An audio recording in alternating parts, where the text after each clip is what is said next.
पशुपालन एवं सहकारिता विभाग। धन्यवाद अध्यक्ष महोदय। अध्यक्ष महोदय, मैं सदन में तमाम माननीय विधायकों ने जिन्होंने अपना बहुत ही महत्वपूर्ण विचारों को आज इस सदन में रखा है, उनको धन्यवाद करना चाहती हूँ। मंगल कालिंदी जी ने, जयराम महतो जी ने, निर्मल महतो जी ने विशेष विषयों पर सदन का ध्यान आकृष्ट किया है। अरूप चैटर्जी जी ने भी इस बात को यहाँ पे उल्लेख किया कि झारखंड राज्य में मत्स्य के चारा की आवश्यकता है। मैं भी इस बात को मानती हूँ, क्योंकि जब प्रोडक्शन इतना बढ़ रहा है तो किसानों को एक बेहतर इकोसिस्टम भी देना हमारी सरकार की जिम्मेवारी है। उन्होंने साथ में इस बात को भी कहा कि एक प्रोडक्शन के क्षेत्र में भी काफ़ी कार्य किए जा सकते हैं। मैं आपके माध्यम से सदन को भी अवगत कराना चाहूँगी कि हमारी विभाग झार एग और झील जैसी योजनाओं में काम कर रही है, जिससे आने वाले समय में जो राज्य का एग कैपेसिटी है उसको भी हम लोग बढ़ा सके। अध्यक्ष महोदय, इसके साथ ही साथ माननीय सदस्य सुरेश पासवान जी ने भी अपना बहुत ही शुभ विचारों को रखा। राजेश कच्छप जी ने भी, माननीय सदस्य ने मनोबल को बढ़ाने का काम किया है इस विभाग के लिए। विपक्ष में जरूर बैठते हैं माननीय सदस्य मनोज कुमार यादव जी, मगर काफी अनुभवी हैं और अपने क्षेत्र के किसानों के लिए हमेशा चिंतित रहते हैं। अध्यक्ष महोदय, उन्होंने भी सदन का ध्यान आकृष्ट किया है विशेष विषयों में, जैसे थाईलैंड मंगूर फिश, मगर मैं उनको अवगत कराना चाहूंगी कि हमारे विभाग से साफ निर्देश गई हैं, कई सारे एफआईआर भी दर्ज किए गए हैं और इसी क्रम में हम लोगों ने जो देसी मांगुर है उसको राज्य मत्स्य घोषित भी किया है अध्यक्ष महोदय। इसके साथ ही साथ पथुरा महतो जी, हमारे माननीय सदस्य गार्जियन स्वरूप, उन्होंने भी बहुत अच्छे विचारों को रखा। अध्यक्ष महोदय, कुछ क्षण के लिए मैं विचलित हो गई थी जब हमारे साथी नवीन जायसवाल जी हाउस से बाहर चले गए थे। अध्यक्ष महोदय, हमें लगा कि इतने महत्वपूर्ण चीजों को उन्होंने रखा, फिर सरकार का उत्तर जाने बिना ही वो चले गए, मगर मुझे खुशी है कि वो वापस आ गए हैं अध्यक्ष महोदय। मगर उन्होंने जो आंकड़ों को पेश किया अध्यक्ष महोदय विभाग के खर्च के विषय में, तो हमें लगता है अध्यक्ष महोदय शायद उन्हें सही आंकड़े उपलब्ध नहीं कराए गए हैं, क्योंकि हमारा विभाग वर्तमान में कम से कम जो राज्य खर्च है अध्यक्ष महोदय उसका 65% हम लोगों ने पूर्ण किया है और केंद्र सरकार के खर्च के अगेंस्ट में हम लोगों ने, अलॉटमेंट के अगेंस्ट में हम लोगों ने 67% खर्च किया है।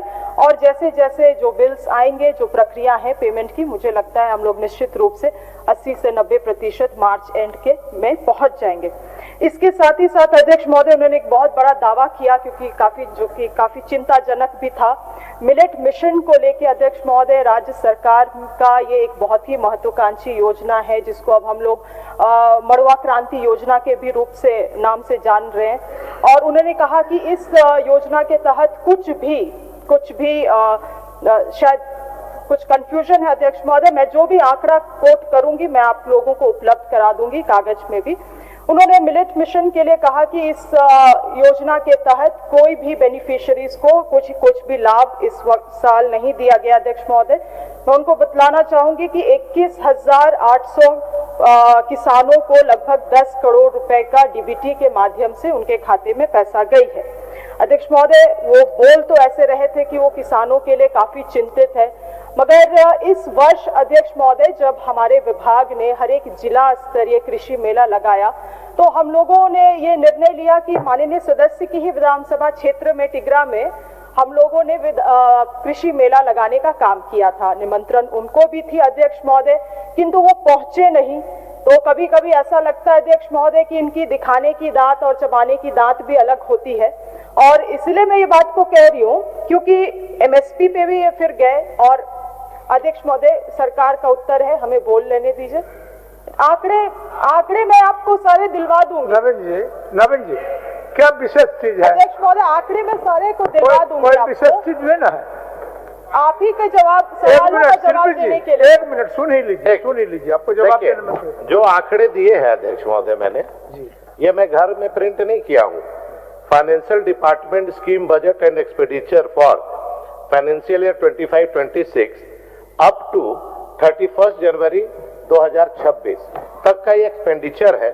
और मैंने जो agriculture, animal husbandry and corporation का जो बात रखा 4000 करोड़ का, उसी में ये वेबसाइट से लिया हुआ है।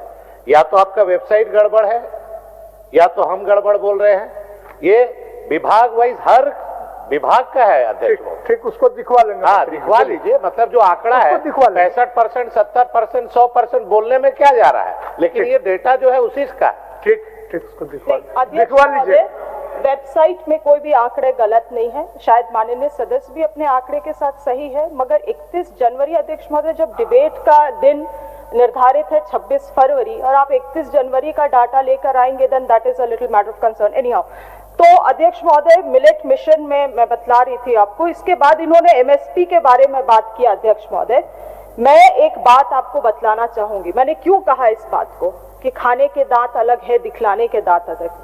अध्यक्ष महोदय, centre rejected MSP hike recommendation by several states.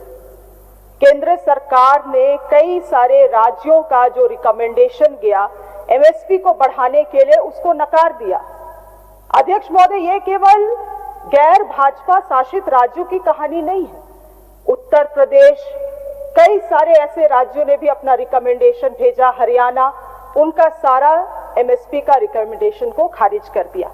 इतना तक कि अध्यक्ष महोदय, मैं इसको पढ़ के बतलाना चाहूंगी, under the chairmanship of prime minister Narendra Modi, the cabinet approved MSP of crop on recommendation. However, the documents reveal that government of Chhattisgarh, Haryana, Maharashtra, Rajasthan, Uttar Pradesh, Tamil Nadu, Odisha, Karnataka, मैं आपको जोड़ना चाहूंगी, हमारे झारखंड से भी रिकमेंडेशन गया था कि Swaminathan committee, MS Swaminathan committee के द्वारा जो रिकमेंडेशन दी गई है उसके आधार पे एमएसपी का निर्धारण किया जाए।